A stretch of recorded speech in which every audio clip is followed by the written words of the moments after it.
Bismillahirrahmanirrahim.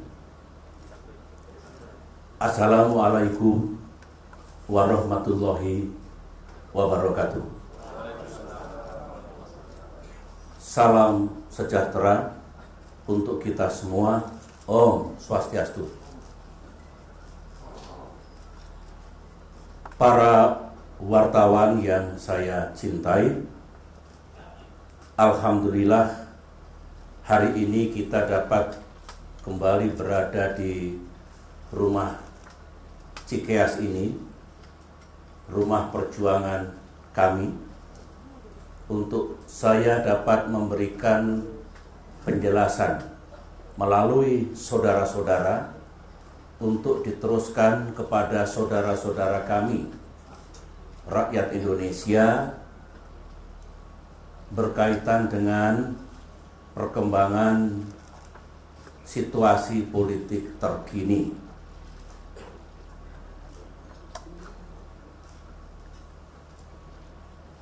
Semula penjelasan ini akan saya sampaikan kemarin di Wisma Proklamasi 41, kantor Dewan Pimpinan Pusat Partai Demokrat, tetapi saya pikir lebih tepat dan lebih baik kalau pernyataan pers ini saya sampaikan di Cikeas ini. Sebab di Wisma Proklamasi 41 sekarang tengah digunakan antara lain untuk kantor tim pemenangan Agus Silvi. Sedangkan forum ini bukan forum tim pemenangan Agus Silvi. Tim pemenangan Agus Silvi itu terdiri dari sekian belas partai politik, baik yang memiliki kursi di DPR maupun yang tidak, dan juga sejumlah komponen non-partai politik, termasuk unsur-unsur relawan dan simpatisan. Saya sengaja memisahkan forum ini dengan forum tim pemenangan itu agar kami tetap fokus dan tidak perlu dipandang sebagai pencampur adukan antara sikap, pandangan, dan rekomendasi Partai Demokrat dengan apa yang sedang dilakukan oleh tim sukses Agus Silvi, sebagaimana tim sukses yang lain. Oleh karena itu, rekan-rekan wartawan, kapasitas saya dalam menyampaikan penjelasan ini lebih sebagai pimpinan Partai Demokrat. Oleh karena itulah yang mendampingi saya ini adalah unsur pimpinan dari Partai Demokrat. Topik utamanya jelas adalah situasi politik terkini, utamanya berkaitan dengan yang saudara-saudara liput dan beritakan hampir setiap hari, hampir setiap jam, bahkan hampir setiap menit, yaitu seputar rencana gerakan unjuk rasa yang akan dilaksanakan di Jakarta pada tanggal 4 November 2016 mendatang. Saya akan mulai dari bagaimana kita melihat situasi politik terkini. Ya, minggu ini politik di negeri kita menghangat, bukan hanya di Jakarta, tetapi juga di seluruh tanah air.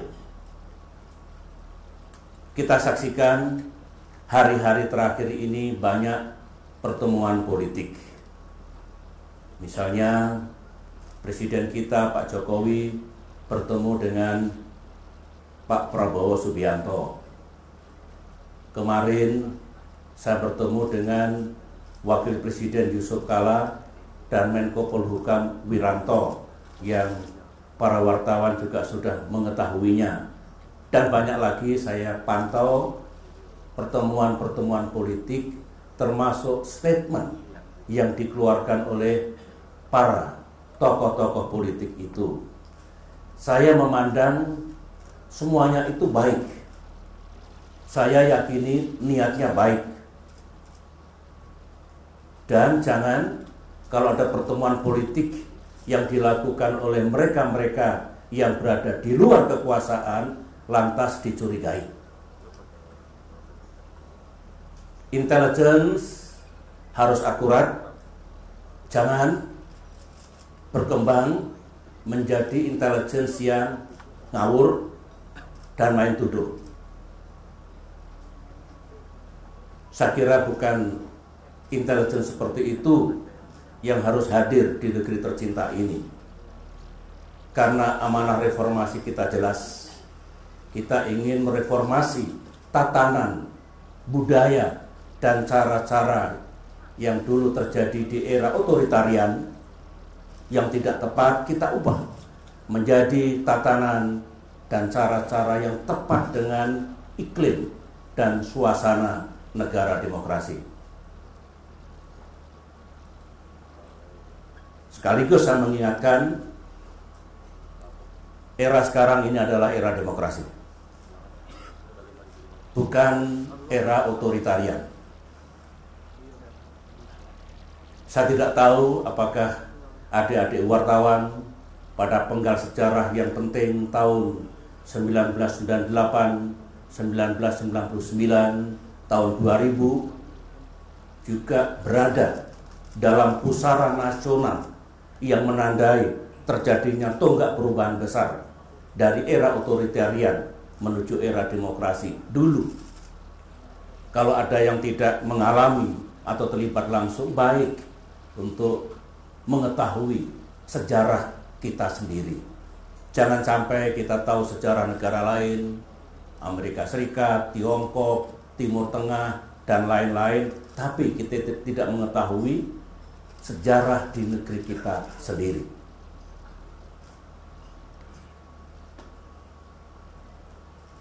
Masih berkaitan dengan situasi politik sekarang ini, saya juga menyimak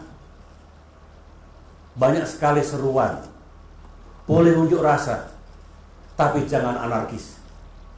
Saya setuju, bukan hanya 100%, 300%. Itu juga seruan Partai Demokrat. Itu juga seruan SBY, yang alhamdulillah dengan izin Allah memimpin Indonesia selama 10 tahun beberapa saat yang lalu. Unjuk rasa di negeri ini, unjuk rasa di sebuah negara demokrasi yang tertib adalah ya unjuk rasa yang damai, yang tertib, sesuai aturan, dan tidak merusak. Kalau unjuk rasa destruktif, menangis kita semua. Tidak mudah membangun negeri ini secara bertahap, bertingkat, dan berlanjut. Break by break, dari generasi ke generasi. Oleh karena itu hasil pembangunan janganlah dalam waktu yang sekejap, katakanlah begitu, tiba-tiba harus dirusak. Saya setuju. Saya juga menyerukan hingga hari ini dan akan terus menyerukan, setiap orang memiliki hak politik, itu dijamin oleh konstitusi, untuk menyampaikan pandangannya, pikirannya, bahkan protes-protesnya. Dan dalam terminologi politik itu disebut unjuk rasa, asalkan sekali lagi tertib, damai, tidak melanggar aturan dan tidak merusak. Tetapi harus ingat, bagi siapapun, unjuk rasa itu bukan kejahatan politik. Unjuk rasa bukan kejahatan politik. Unjuk rasa bagian dari demokrasi. Tetap asalkan tidak anarkis. 10 tahun saya jadi presiden, sebagian dari saudara mengikuti, bahkan kerap memberitakan, menyiarkan. Sepanjang 10 tahun unjuk rasa ada terus. mulai dari yang kecil, menengah maupun yang besar. Dan setiap unjuk rasa, apalagi dilakukan di depan istana, selalu saya utus staf khusus saya, staf pribadi saya, tolong dicatat apa temanya, apa tuntutannya. Barangkali ada yang perlu kita jadikan masukan, umpan balik, dan pertimbangan untuk mengambil keputusan, menetapkan kebijakan, dan mengatasi masalah pada tingkat nasional. Saya tidak alergi dengan unjuk rasa. Saya buktikan dulu selama 10 tahun. Dan meskipun 10 tahun pemerintahan yang saya pimpin, ibaratnya tidak pernah sepi dari aksi-aksi unjuk rasa, pemerintahan kami tidak jatuh. Ekonomi tetap tumbuh. Saya masih bisa bekerja. Siapa bilang tidak bisa bekerja? Kalau tidak bisa bekerja, bagaimana ekonomi tumbuh?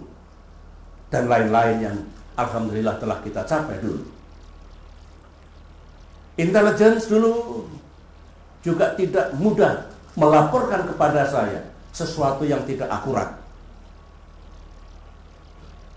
Saya senang polisi dan jajaran aparat keamanan juga tidak main tangkap, apalagi main tembak. Tadi malam saya berbincang-bincang dengan Pak Yusuf Kala. Kami generasi yang lebih tua ingat dulu peristiwa tahun 66 yang melibatkan mahasiswa Universitas Indonesia, tahun 1998 yang melibatkan mahasiswa Trisakti. Gara-gara main tembak terjadilah prahara maha besar yang mengubah jalannya sejarah di negeri kita ini. Kita harus pandai memetik pelajaran sejarah di masa silam.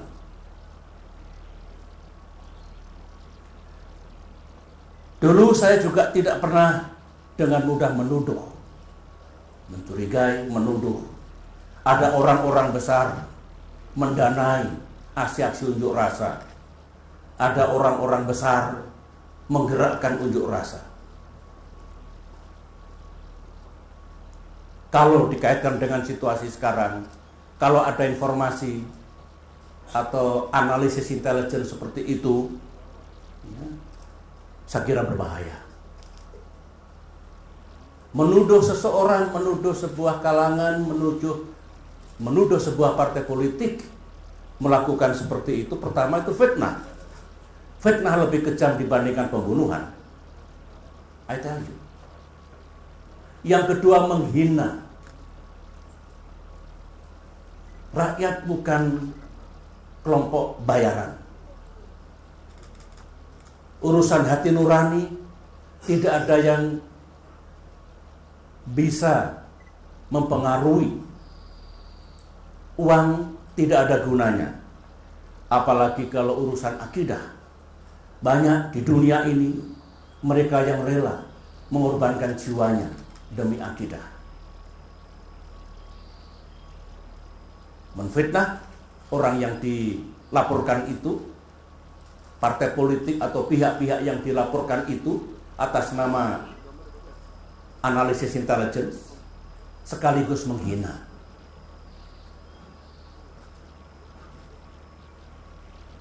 Kita tahu Arab Spring, mulai dari Mesir, Libya, Tunisia, Yemen, itu tidak ada dikatakan penggeraknya leaderless revolution yang mengomandoi handphone, social media. Itulah era digital society. Itulah era sekarang ini. Jadi jangan tiba-tiba menyimpulkan ini yang menggerakkan, ini yang mendanai, seperti itu. Dalam menanggapi soal kemungkinan ada laporan yang tidak berdasar seperti itu, saya bukan orang yang sekedar bicara. Saya kumpulkan keterangan. Saya korek apa yang ada dalam pikiran para penyelenggara negara, jajaran pemerintahan, beliau-beliau yang sedang mengemban amanah. baru saya bicara.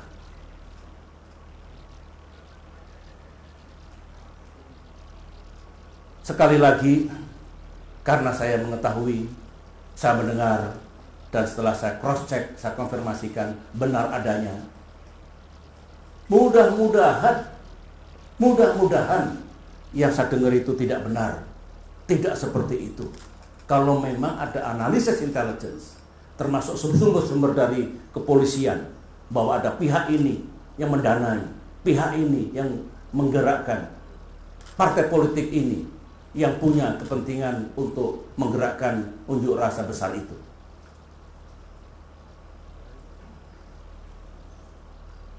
Saudara-saudara, berbahaya jika di sebuah negara ada intelligence failure dan intelligence error. Ini istilah intelligence. Intelligence failure misalnya, laporannya itu berlebihan atau kurang. Aman saja Pak, tenang-tenang saja, sudah tidur-tidur saja, ini nggak ada apa-apa. Ini paling-paling unjuk rasanya 500 orang. Tiba-tiba 50.000. Terjadi sesuatu, semua tidak siap. There is intelligence failure. Kalau intelligence error, analisisnya bengkok. Datanya tidak ada, faktanya tidak ada, dikait-kaitkan. Ambil sumber sosial media, termasuk buzzer, dianalisis, pasti ini yang menggerakkan, pasti ini yang mendanai. Itu intelligence error. So, it is very, very dangerous.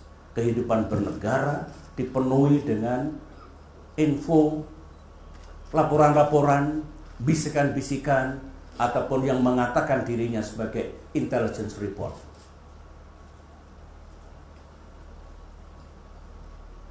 Saudara-saudara, sekarang saya akan menyampaikan pandangan, sikap, dan rekomendasi Partai Demokrat. Bagaimana sebaiknya kita semua menyikapi rencana gerakan unjuk rasa 4 November mendatang.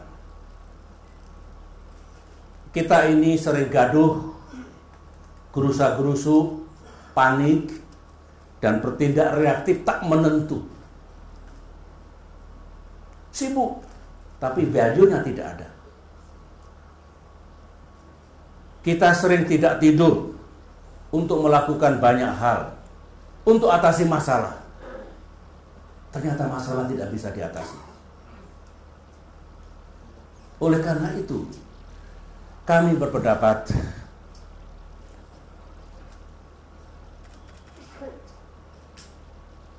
dengan apa yang terjadi, yang bergulir sekarang ini, dari hari ke hari, dari jam ke jam.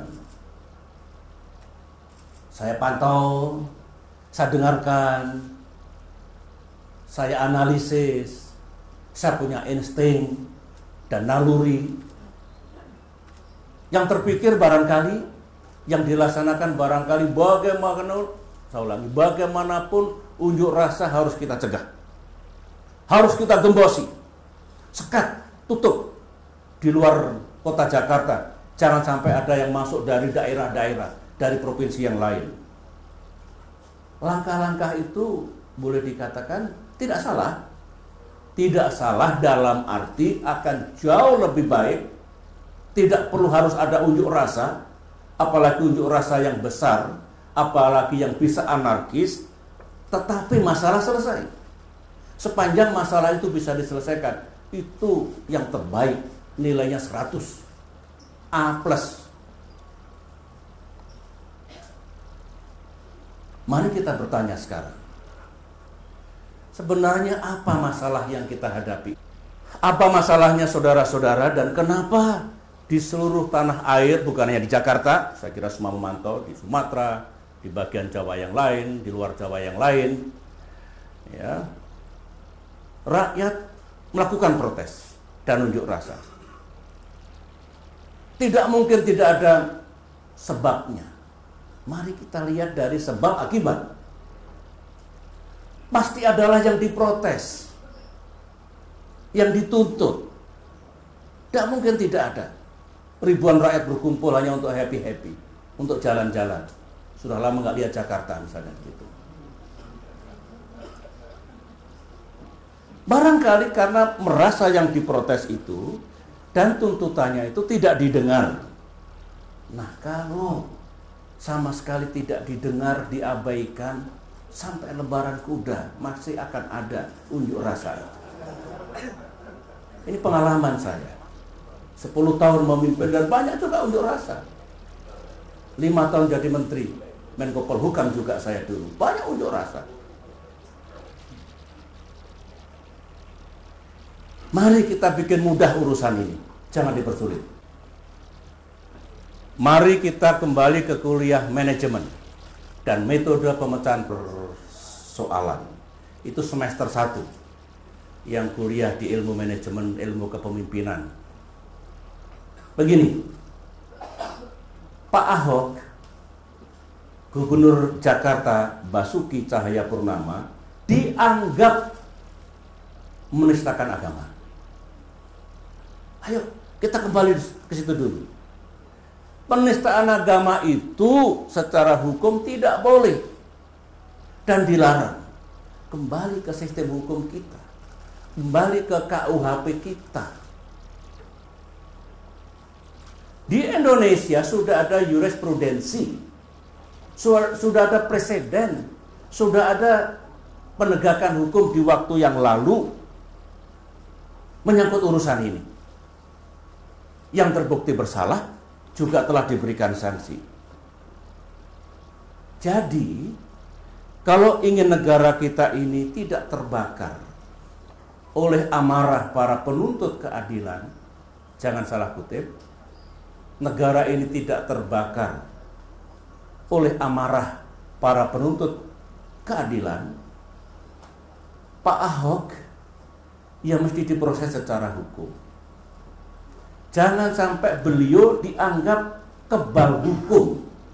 Ingat, equality before the law itu adalah bagian dari nilai-nilai demokrasi. Negara kita negara hukum. Kalau beliau diproses, tidak perlu ada tudingan Pak Ahok tidak boleh disentuh. Bayangkan, do not touch Pak Ahok. Bayangkan. Nah, setelah Pak Ahok diproses secara hukum, semua pihak menghormati. Ibaratnya jangan gaduh. Cegah tekanan dari manapun. Baik tekanan yang mengatakan, ini kepada penegak hukum ya, tekanan yang mengatakan pokoknya Ahok harus bebas, atau tekanan pokoknya Gubernur Ahok harus dinyatakan bersalah. Tidak boleh, serahkan kepada penegak hukum. Apakah Pak Ahok tidak bersalah nantinya bebas, atau Pak Ahok dinyatakan bersalah. Jangan ditekan, biarkan para penegak hukum kita bekerja. Begitu aturan mainnya, begitu etikanya. Nah, boleh rakyat mengikuti dan mengawasi proses penegakan hukum. Begitu. Berarti bola sekarang ada di penegak hukum, bukan di jalan-jalan raya. Bukan di tangan Pak Jokowi, bukan di tangan para pemimpin organisasi massa Islam, bukan di Partai Demokrat, partai manapun. Bola sekarang ada di penegak hukum. Jutaan mata rakyat Indonesia memandang, mengikuti melalui media tradisional maupun melalui media sosial. Bahkan percakapan di lingkungan Polri, di lingkungan kejaksaan, di lingkungan pengadilan, para hakim, ataupun di jajaran pemerintahan di era keterbukaan dan di era digital society sekarang ini dengan cepat menyebar. Hati-hati. Hati-hati. Nah, harapan Partai Demokrat, saya kira harapan rakyat juga begitu, penegakan hukum haruslah fair, transparan, dan adil. jangan direkayasa. Jika proses penegakan hukum berjalan benar, fair, transparan, dan adil, dan tidak direkayasa, rakyat harus menerima apapun hasilnya. Pak Ahok bisa terbukti bersalah, sebaliknya Pak Ahok bisa juga terbukti tidak bersalah. Dengarkan kesaksian pihak-pihak yang patut memberikan saksi. Saksi ahli, siapapun, silahkan. Ayo kita mendidik diri kita semua dengan menghormati proses penegakan hukum. Hukum sebagai panglima, dengan catatan para penegak hukum amanah menjalankan tugasnya dengan benar tanpa tekanan dari siapapun. Harus kita terima apapun hasilnya. Setelah ada putusan pengadilan, mungkin ada yang puas, bukan mungkin, saya kira pasti ya. Ada yang puas, ada yang tidak puas. Nah, kalau tidak puas, ada aturan mainnya. Bisa naik banding. Pihak yang berhak untuk naik banding. Sampai ke kasasi, sampai ke PK. Ada aturannya, terbuka. Begitu. Itulah justice system yang harus dihormati dan dijalankan. Lantas ada yang bertanya, ya mungkin ada yang berkomentar begini. Nah, kalau begini berarti ada motif politiknya dong. Wong Pak Ahok ini sedang jadi calon gubernur, kok tiba-tiba harus dilakukan proses hukum. Berarti ada politiknya, berarti tidak fair, berarti mengganggu beliau untuk menjalankan tugas sebagai calon gubernur, bukan sebagai gubernur. Bahkan barangkali lebih jauh, ya kalau begitu pasti ada pihak yang menginginkan Pak Ahok tidak terpilih lagi jadi gubernur. Bisa dengar ini luar biasa nih. Mari kita lihat. Negara ini negara kita sendiri, bangsa ini bangsa sendiri, Jakarta ini Jakarta milik kita semua yang di Jakarta. Mari kita lihat dengan pikiran jernih apa yang diucapkan oleh Pak Ahok, yang dilakukan oleh Pak Ahok berkaitan dengan surah Al-Maidah ayat 51 sebenarnya bukan pelanggaran aturan KPUD, bukan termasuk aturan kampanye ansih. Kalau ditarik-tarik ya ada juga kaitannya, tapi sebetulnya bukan di situ letaknya. Tetapi ini berkaitan dengan pidana. Baik ada atau tidak ada pemilihan gubernur, masalah ini tetap harus diselesaikan. Begitu. Tolong dipisahkan.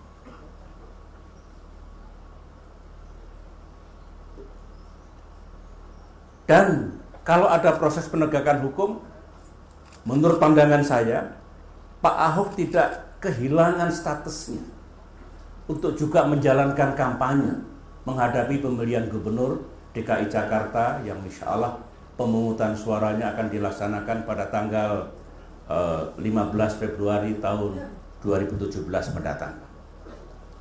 Saya pribadi, Partai Demokrat, berpendapat, tolong rekan-rekan wartawan jangan dipenggal-penggal statement saya ini.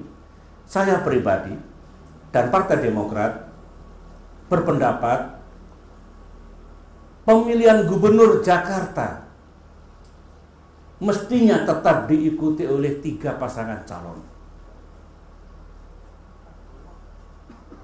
Pak Ahok dengan Pak Jarot.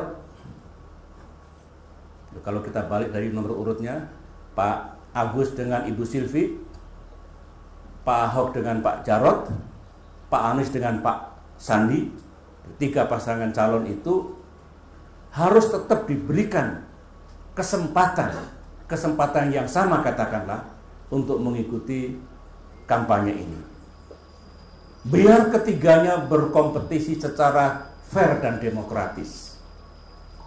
Nanti rakyat Jakarta yang akan menentukan siapa yang menurut mereka paling tepat memimpin Jakarta 5 tahun mendatang.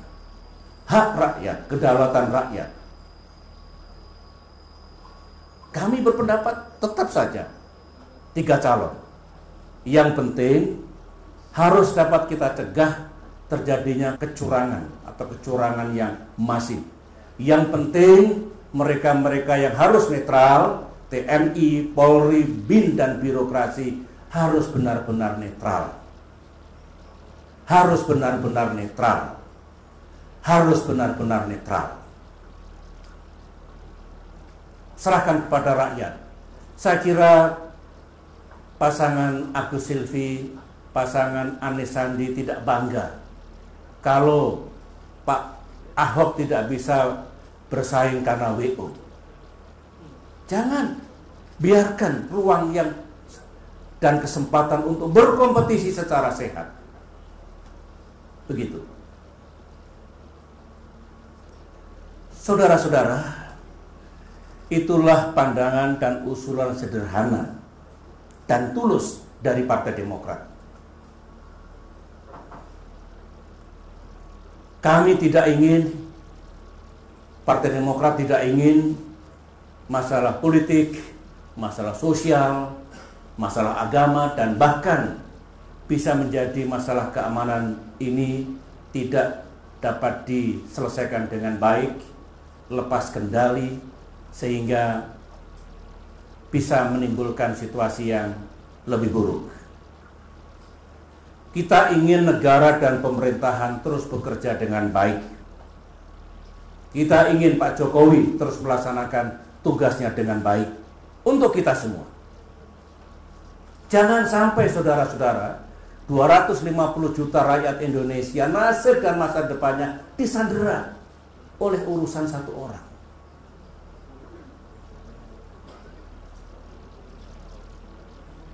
Saya kira tidak benar kehidupan bernegara ini. Macet. Karena urusan satu orang yang tidak bisa kita selesaikan secara benar, tepat, dan bijak. Para wartawan yang saya cintai, sekarang bagian kedua pada kesempatan yang baik ini saya ingin menyampaikan isu-isu lain. Isu-isu ini mungkin sebulan terakhir ini atau 1-2 bulan terakhir ini diterpakan kepada saya, SBY.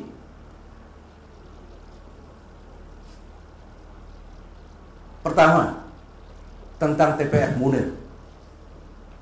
Masih ada yang mengejar, mencari-cari, dan terus menimpakan kesalahan kepada SBY pribadi. Bahkan katanya SBY harus diperiksa oleh Jaksa Agung. Saya membaca statement Menko Polhukam Pak Wiranto, ditulis besar-besar di media massa, tidak ada instruksi Presiden untuk mengusut SBY dalam kaitan TPF Munir. 2 hari setelah itu saya menerima pesan dari jajaran Jaksa Agung bahwa pihaknya ingin bertemu dengan saya.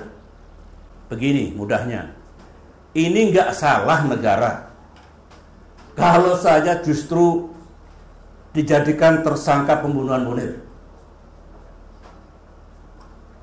Nggak kebalik dunia ini jika SBY dianggap terlibat dalam konspirasi politik pembunuhan Munir. Come on. Ayo, gunakan akal sehat.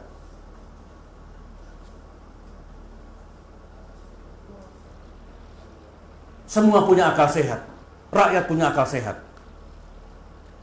Penegakan hukum menyangkut kasus meninggalnya almarhum Munir, aktivis HAM Indonesia, di era pemerintahan yang saya pimpin, utamanya yang dilaksanakan oleh para penegak hukum, sudah saya jelaskan terang benderang. Bapak Presiden Jokowi juga telah mengetahui rekomendasi TPF Munir meskipun kopi pertamanya masih dicari disimpan di mana, tetapi kopi dengan isi yang sama juga sudah didapatkan dan kita serahkan kepada Mensesnek untuk dilaporkan kepada Presiden Jokowi apa rekomendasinya dan apa pula sesungguhnya yang sudah dilaksanakan oleh pemerintahan yang saya pimpin dulu. Bola ada di tangan pemerintahan Pak Jokowi sekarang ini. Bola ada di tangan para penegak hukum yang sedang mengemban amanah sekarang ini. Kalau menganggap yang dilaksanakan oleh para penegak hukum di era saya dulu belum rampung, harus diteruskan, dilanjutkan, sepenuhnya hak beliau. Jangan digeser masalahnya. Kopinya mana, kopinya mana. Sudah dilegalisasi oleh mantan ketua TPF, Pak Marsudi Hanafi, dicocokkan juga dengan anggota TPF yang lain, ya itu isinya.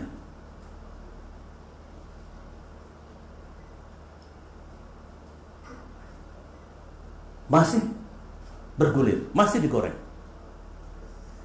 Yang berikutnya lagi, perihal harta SBY yang jumlahnya 9 triliun. Berapa? 9 triliun. Na'udzubillah min dzalik. 9 triliun. Kalau benar saudara-saudara, harusnya saya masuk dalam daftar 150 orang terkaya di Indonesia. Versi majalah Globe Asia. Ya. Belum lama dirilis. Pada tanggal ini tanggal 6 Agustus atau tanggal 8 Juni? Agustus ya. 2016. 150 orang terkaya di Indonesia. Mulai dari kekayaannya yang 14,8 miliar dolar Amerika Serikat. Berapa rupiah itu? Sekitar 165 triliun. Hingga yang nomor 150, 110 juta dolar Amerika Serikat. Ini setara dengan 1,5 triliun. Mestinya SBY masuk di sini. Saya baca 10 kali nggak masuk.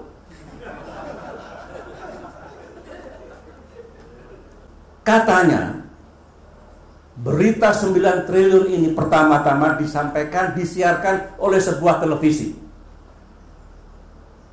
Sampai sekarang belum diralat oleh televisi itu. Dan belum minta maaf. Tidak berarti saya akan segera melakukan somasi. Bukan. That is the fact. I am talking about the truth. Ada televisi, entah sengaja, entah diplesetkan, kekayaan SBY 9 triliun.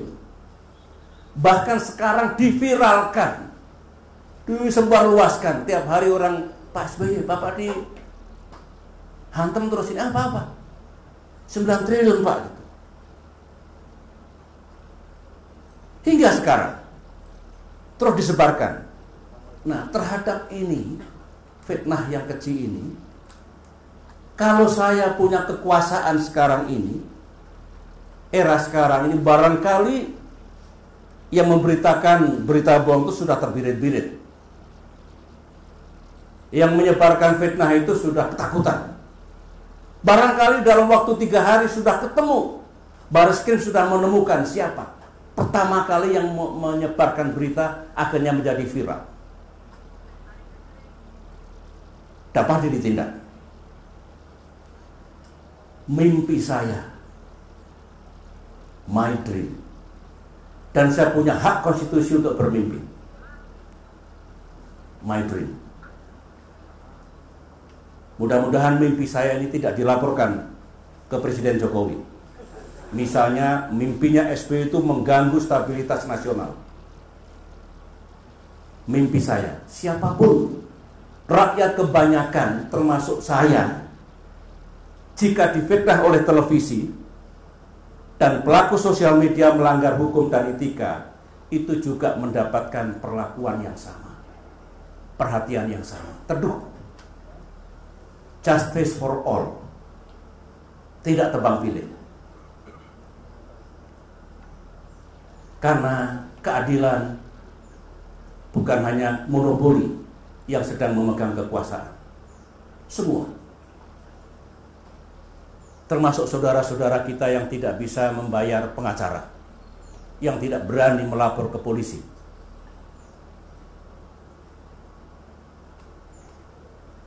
Dari harta 9 triliun, masuk lagi sekarang rumah yang diberikan oleh negara kepada SBY. Pemberitaannya luar biasa menyangkut ini. Lagi-lagi sebuah TV mengatakan luasnya 5.000 meter persegi. Ada lagi luas tanahnya 3.000 meter persegi. Kawan-kawan, teman-teman, saudara-saudaraku yang mendengarkan statement saya ini, mudah-mudahan tidak dipotong, tidak diedit. Oleh karena itu YouTube-nya segera di-upload nanti, biar mereka mendengarkan utuh ucapan saya ini. Menurut Undang-Undang Nomor 7 Tahun 1978, undang-undang itu sudah ada sejak tahun 1978. Bukan dibikin oleh SBY. Di era SBY, DPR dengan pemerintahan SBY, bukan. 1978, 1978. Salah satu bunyinya, mantan presiden dan wakil presiden, dulu bunyinya bekas. Bekas sekarang dianggap bekas barang atau rosokan, sekarang mantan. Mantan presiden dan wakil presiden diberikan sebuah rumah kediaman yang layak dengan perlengkapannya. All former presidents and all former vice presidents. Dulu tidak ada aturannya. 2014 kita atur. Misalnya, kalau sebelumnya ada pejabat yang punya luas tanah 3.000 meter persegi, 4.000 meter persegi, bangunannya 2 kapling, 3 kapling, kita atur. Kita atur di era saya dulu, luasnya maksimal 1.500 meter tanahnya. 1.500 meter persegi. 1.500 meter persegi. Dan yang diberikan oleh negara kepada saya jumlahnya kurang dari 1.500 meter persegi. Bagaimana 5.000 meter?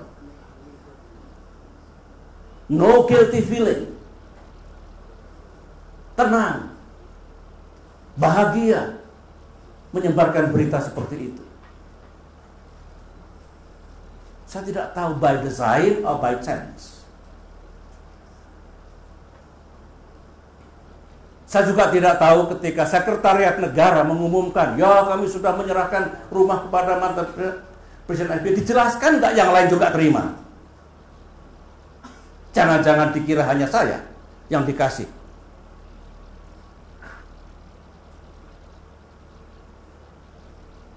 Teman-teman, saya hari ini bicara belak-belakan karena saya tidak ingin ada dusta di antara kita.